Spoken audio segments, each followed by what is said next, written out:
बादशाह ने जब ये कहा तो ऊपर से आवाज आई, बादशाह सुन लो, अगर घर की छत पर ऊंट नहीं मिल सकता तो रब भी तुम्हें नरम बिस्तर पर नहीं मिल सकता। रब की तलाश में भी नरम बिस्तर को छोड़ना पड़ता है, रब की तलाश में भी आसाशों को छोड़ना पड़ता है। तो बादशाह के दिल पर यह बात लग गई, जाहिर सी बात है, एक नसीहत वाली बात थी। बादशाह सारी रात सोचता रहा, सारी रात सोचता रहा, हत्ता कि सुबह हो गई। जैसी सुबह हुई बादशाह ने तैयारी की, महल के तख्त पर बैठ गया। उसके खादिम आ गए, गुलाम आ गए, नौकर आ गए, सब जमा है। बादशाह सलामत अपने तख्त पर जलवा फरमाए। अचानक एक ऐसा बंदा जिसके बाल बिखरे हैं, लिबास फटा है, वो फौरन आकर बादशाह के सामने खड़ा हो गया और बादशाह से एक सवाल किया, बादशाह ये बताओ ये जो मेहमान खाना है ये किसका है? बादशाह हैरान हो गया, ये महल मेरा है, ये जायदाद मेरी है, मेरे महल को, मेरी जायदाद को मेहमान खाना क्यों बोल रहा है? गुस्सा आ गया। सारी सी बात है, आपके घर को भी आकर कोई कहे कि ये मेहमान खाना किसका है, आपको भी दुख होगा। तो बादशाह ने कहा, तुम कैसी बातें कर रहे हो, ये मेहमान खाना नहीं है, ये मेरा महल है जिसमें मैं राज करता हूं, जिसमें मैं बादशाहत करता हूं। तो उसने दूसरा सवाल किया, बादशाह ये बताओ तुमसे पहले इस महल में कौन रहता था? तो बादशाह ने कहा कि मेरा बाप रहता था। कहा बाप कहाँ है? उसका इंतकाल हो गया। कहा तुम्हारे बाप से पहले यहां पर कौन था? कहा मेरा दादा रहता था। दादा कहाँ है? उसका भी इंतकाल हो गया। दादा से पहले कौन रहता था? कहा मेरा परदादा रहता था। वो कहाँ है? उसका भी इंतकाल हो गया। उस शख्स ने कहा, बादशाह मेहमान खाना इसी को तो कहते हैं। बादशाह तेरा बाप यहां से चला गया, तेरा दादा यहां से चला गया, तेरा परदादा यहां से चला गया, बादशाह तू भी इस तख्त पर, इस महल में मेहमान है। एक दिन तुझे भी ये महल छोड़कर कब्र में जाना पड़ेगा और तेरी जगह पर कोई और आकर बैठेगा। दो बातें सुनकर बादशाह के दिल पर बड़ा असर हुआ। उसने महल को छोड़ा, तख्त को छोड़ा, सब कुछ छोड़कर एक नदी के किनारे जाकर अल्लाह को राजी करने में मसरूफ हो गया और ऐसा राजी किया। उलमा फरमाते कि बादशाह इब्राहिम बिन अदम अपने वक्त का अल्लाह का बहुत बड़ा वली बन गया। तो मेरे प्यारे मोहतरम इस्लामी भाइयों, हम भी इस दुनिया में मेहमान हैं, जाना सबने है, कोई पहले है कोई बाद में है। कोई इस दुनिया में एक दिन के लिए आता है, कोई इस दुनिया में एक साल के लिए आता है, कोई 26 साल के बाद दुनिया छोड़ता है, कोई 50 साल के बाद दुनिया छोड़ता है। कितना जी लेंगे? 100 साल, 200 साल, 1000 साल, जितने साल भी दुनिया में रहे, एक दिन मरना है, आखिर मौत है। कर ले जो करना है, आखिर मौत है। कैसे कैसे घर उजाड़े मौत ने, हाथी जैसे भी पछाड़े मौत ने। मौत तो बरहक है। आज मुझे कोई सताए, मैं उससे बच सकता हूं। आज मुझे कोई धमकी दे, मैं उससे बच सकता हूं। लेकिन मौत एक ऐसी हकीकत है जिससे हम बच नहीं सकते। 7 समंदर पार चले जाए, मौत आएगी। घरों के अंदर छुप जाए, मौत आएगी। तो लिहाजा आज जरूरत इस बात की है कि हम मौत से पहले मौत की तैयारी करें। मौत से पहले मौत की तैयारी करें। मौत की तैयारी क्या है? अल्लाह और उसके रसूल को राजी करना। जिससे अल्लाह और उसके रसूल राजी हो गए, समझ ले कि वो दुनिया से इज्जत के साथ गया और कयामत के मैदान में भी अल्लाह ताला उसको इज्जत का ताज अता फरमाएगा। लेकिन अफसोस के साथ आज हमारी जिंदगी जो है वो आखिरत की तैयारी में नहीं गुजर रही।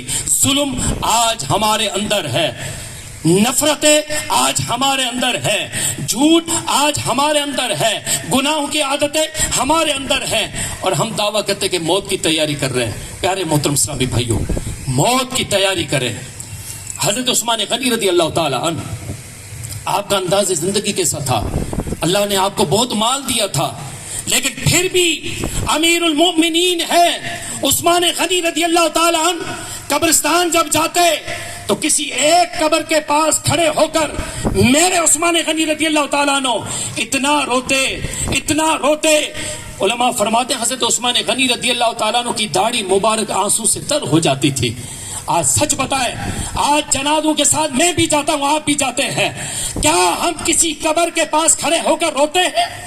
आज तो कब्रिस्तान में दुनिया की बातें हो रही होती हैं, आज तो कब्रिस्तान में कारोबार की बातें हो रही होती हैं, आज तो कब्रिस्तान में हंस हंस के बातें हो रही हैं। याद रखें, कब्रिस्तान में हंसना उलमा फरमाते हैं दिल को मुर्दा कर देता है। कब्रिस्तान तो ये अपनी कब्र को याद करने की जगह है, लेकिन अफसोस के साथ आज हमारा अंदाज क्या है। उस्मान गनी रज़ी अल्लाह ताला अन्हु, उलमा फरमाते जिस किसी कब्र के पास आते तो इतना रोते कि मेरे उस्मान गनी रज़ी अल्लाह ताला अन्हु की दाढ़ी मुबारक आंसू से तर हो जाती। और आपके साथ जो लोग होते पूछते थे, या अमीरुल मोमिनीन, जहन्नम का तस्करा होता आप इतना नहीं रोते, कयामत का तस्करा होता इतना नहीं रोते, लेकिन कब्र के पास आकर क्यों रोते हैं? तो उस्मान गनी रज़ी अल्लाह ताला फरमाते, भाइयों और मेरे साथियों, कब्र आखिरत की मंजिलों में पहली मंजिल है। अगर किसी ने कब्र में नजात पाई तो आगे भी वो नजात पाएगा, अगर कोई कब्र में फंस गया तो उसके लिए आगे की मंजिलें भी मुश्किल होंगी। तो नियत करें, आज हमारे आबिद भाई के इस ईसाले सवाब की महफिल में है। देखें, दुनिया से तो जाना है, आबिद भाई को अल्लाह ने एक शहादत की मौत दी है। रिवायतों का मफहूम है कि जो जल कर या डूब कर इस दुनिया से जाए वो भी एक किस्म से शहीद का दर्जा पाता है। वो तो इस दुनिया से चले गए, अल्लाह ने उनको मकान दिया, मुकद्दस अय्याम उसको दिए, लेकिन आज मैं फिक्र करूं, आप फिक्र करें, हम किस मकाम पर खड़े हैं। मेरी मौत कहां आती है मुझे नहीं पता, मैं किस हालत में मरता हूं मुझे नहीं पता। आज आबिद भाई की मोहब्बत में जमा होने वालों नियत कर ले कि इंशाल्लाह 5 वक्त की नमाज जमात के साथ पढ़ेंगे। इंशाल्लाह नमाज पढ़ने की आदत बनाए, अपने आप को मस्जिदों की तरफ ले जाए और कुरान की तरफ ले जाए, ताकि हम अपनी कब्र और आखिरत की तैयारी करने में कामयाब हो जाए। और आबिद भाई के इसाले सवाब की महफिल में जमा होकर चूंकि हमने इरादा किया, इस इरादे का सवाब हमारे प्यारे भाई की रूह को मिला करेगा इंशाल्लाह। ये देखें, एक इसाले सवाब की बात बताकर बयान को इख्तिताम की तरफ ला रहा हूं। एक सहाबी है रज़ी अल्लाह ताला अन्हु, वो मेरे आका अलैहिस्सलातु वस्सलाम की बारगाह में आया, कहने लगे, या रसूल अल्लाह सल्लल्लाहु अलैहि वसल्लम, मेरी वालिदा का इंतकाल हुआ है और मुझे लगता था वो मुझे कुछ कहना चाहती थी, लेकिन वो दुनिया से चली गई हैं। अब मैं उनकी तरफ से कुछ करना चाहता हूँ, मैं उनकी तरफ से कुछ सदका देना चाहता हूँ, क्या करूं? तो उस वक्त मदीनतुल मुनव्वरा में पानी की किल्लत थी, तो मेरे आका अलैहिस्सलातु वस्सलाम ने फरमाया, पानी अपनी माँ के इसाले सवाब के लिए कुआं खुदवा दो। उस कुएं का खुदवाने के बाद वो जो पानी होगा मुसलमान पिएंगे, लोग पिएंगे। जितने लोगों को इस पानी से फायदा होगा, फायदा तो लोगों का होगा, पर इसका सवाब जो होगा वो आपकी वालिदा को मिला करेगा। रिवायतों का मफहूम है, आज भी वो कुएं की जगह मस्जिद नबवी के अंदर मौजूद।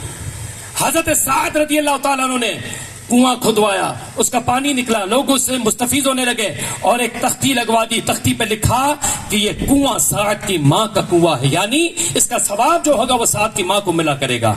तो हमारे आबिद भाई के जितने रिश्तेदार हैं, बल्कि हम भी उनके रिश्तेदार हैं, उनके ताल्लुकात हमारे साथ भी भाइयों जैसे थे, जहां मिलते मोहब्बत के साथ मिलते। कोई ऐसा मकाम नहीं था जहां पर आबिद भाई किसी गमगीन हालत में मिले हो, हर वक्त मुस्कुराना उनकी आदत थी। लेकिन हम भी नियत कर सकते हैं ना कि हम आबिद भाई के लिए कम से कम इतना तो कर सकते हैं, एक पारा कुरान पढ़कर उनकी रूह को इसाल कर सकते हैं इंशाल्लाह।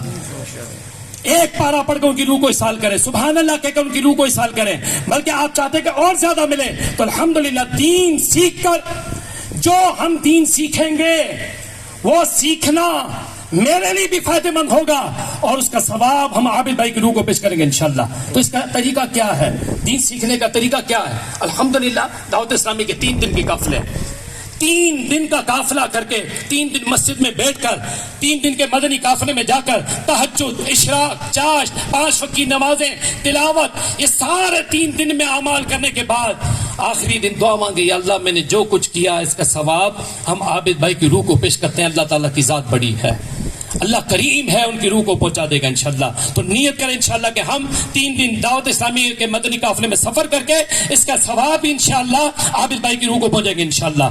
चूंकि अल्हम्दुलिल्लाह हमारी 19 तारीख को मक्कतुल मुकर्रमा रवानगी, मैंने तो उसी दिन नियत की थी कि इंशाल्लाह आबिद भाई के ईसाले सवाब के लिए, क्योंकि वहां पता चला कि आबिद भाई ने भी मदीने का इरादा किया था। अल्लाह अल्लाह, अल्लाह उनके इरादे को कबूल फरमाए। उस दर की हाजिरी का इरादा था, अल्लाह कबूल फरमाए। तो हमने भी नियत की इंशाअल्लाह कि पूरे ग्रुप को इंशाअल्लाह ईसा अलैहिस्सलाम की तरगीब दिलाकर आबिद भाई के लिए इंशाअल्लाह उम्रा भी अदा करेंगे इंशाअल्लाह। तो आप भी नियत करें इंशाअल्लाह कि कभी अल्लाह ने मौका दिया उम्रा करेंगे इंशाअल्लाह, नहीं तो इससे कबल 3 दिन का मदनी काफिला 3 दिन अल्लाह की राह में, मस्जिद में, कुरान में, अल्लाह के दीन के लिए देकर आबिद भाई की रूह को इसाल करेंगे इंशाअल्लाह। यही दीन है, यही आखिरत की तैयारी है। अल्लाह ताला हम सबकी हाजिरी अपनी बारगाह में कबूल फरमाए, अल्लाह ताला हम सबके गुनाहों को माफ फरमाए। तो प्यारे और मोहतरम इस्लामी भाइयों, आबिद भाई के ईसाले सवाब के लिए आज की महफिल है, अल्लाह अपनी बारगाह में कबूल फरमाए। कुरान पाक पढ़े गए हैं, ईसाले सवाब किया गया है, अल्हम्दुलिल्लाह। ये सब अच्छे माहौल की बरकतें, अल्हम्दुलिल्लाह ये अच्छे माहौल की बरकतें। अल्लाह ताला ये सब ईसाले सवाब अपनी बारगाह में कबूल फरमाए। एक नातिया कलाम के कुछ अशार है, उसके बाद दुआ होगी, खत्म शिफ होगा। और दूसरी बात, एक पैगाम देकर उठ रहा हूं, कहीं पे भी खाने की, चाहे वो खुशी के मौके पर हो, चाहे वो गम का मौका हो, चाहे वो होटल में हो, चाहे वो घर में हो, ये भी इसाले सवाब की बात कर रहा हूं, ताकि इस पर अगर जिसका अमल होगा उसका सवाब भी आबिद भाई की रूह को पहुंचे। कहीं पे भी खाना खाए ना, हमारे लोग खाना खाते कम है, गिराते ज्यादा है। ये भी दीन इस्लाम के वस में से नहीं है, औसाफ में से नहीं है। रिस्क अल्लाह की नेमत है, इसकी कदर करें। अपने घरों में, अपने गैदरिंग के अंदर, दावतों में, चाहे वो खुशी में जाए, चाहे गम में जाए, आप कोशिश करें कोई अल्लाह का रिस्क जाया ना हो, रिस्क को जाया ना करें। ये इसराफ है, अल्लाह ताला हमें इसराफ से महफूज फरमाए। आमीन बिजानिबिल आमीन सल्लल्लाहु अलैहि वसल्लम।